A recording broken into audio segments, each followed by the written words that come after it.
ঘুম থেকে ওঠার পরেই চিন্তা থাকে বন্ধুরা যে আজকে রান্না কি হবে। তা দেখো, চিন্তা করতে করতে আর কি করা যাবে, রান্নার তোড়জোড় শুরু করে দিয়েছি। ভাবলাম একটু পুঁই শাক আছে, পুঁই শাক রান্না করি। তাই সমস্ত রকমের কিন্তু আমি সবজি এক এক করে কেটে নিয়েছিলাম। আর যেহেতু আজকে নিম পাতা ভাজা হবে, তার জন্য এই বাটির মধ্যে আলাদাভাবে বেগুনও আমি কেটে রেখেছি। আর দেখো, সবজিগুলো সব কাটতে কাটতে আমার বাড়ির যে আল্লাদি আছে সে কিন্তু চলে এসছে, আমার সাথে গল্প করলো কিছুক্ষণ। আর দেখো বন্ধুরা, নিম পাতা ভিজিয়ে রাখাতে জলে অনেকক্ষণ কেমন একটা পোকা ভেসে উঠেছে, দেখতে পাচ্ছ পাতার মধ্যে।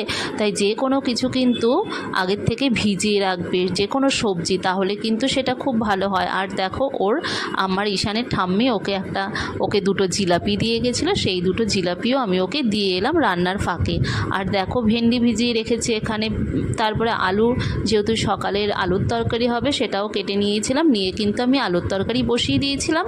আর দেখো, পুঁই শাকটা করবো, ঘরে তো বড়ি ছিল না, তার জন্য ছোলা ছিল ঘরে, ছোলাটা দিয়েই আর একটুখানি ভাপিয়ে নিচ্ছি। সব কিছু এক এক করে কিন্তু আমি সমস্ত রকমের সবজি এর মধ্যে দিয়ে দিলাম, দিয়ে কিন্তু ভাপিয়ে নেব। আর বেগুন আর আলুটা আমি দিইনি, ওটা আমি আলাদাভাবে ভেজে তারপরে এই সবজির মধ্যে দেব। আর দেখো, ভাপানোর সময় একটু লবণ দিয়ে ঢেকে দিয়েছি। তারপর কিছুক্ষণ বাদে আবার ঢাকনা সরিয়ে দিয়ে পুঁই পাতা যেগুলো ছিল সেগুলো কিন্তু আমি এর মধ্যে ঢেলে দিয়েছি, কারণ প্রথম থেকে দিলে কিন্তু পুঁই পাতাগুলো একদম গলে যাবে, খেতে ভালো লাগবে না। তারপরে আবার একটুখানি ঢেকে সেদ্ধ করে নিলাম। তারপরে জল ঝরিয়ে কিন্তু আমি রান্না করে নিয়েছিলাম, সেটা তোমাদের আমি দেখাতে পারিনি, অন্য একদিন নিশ্চয়ই শেয়ার করব।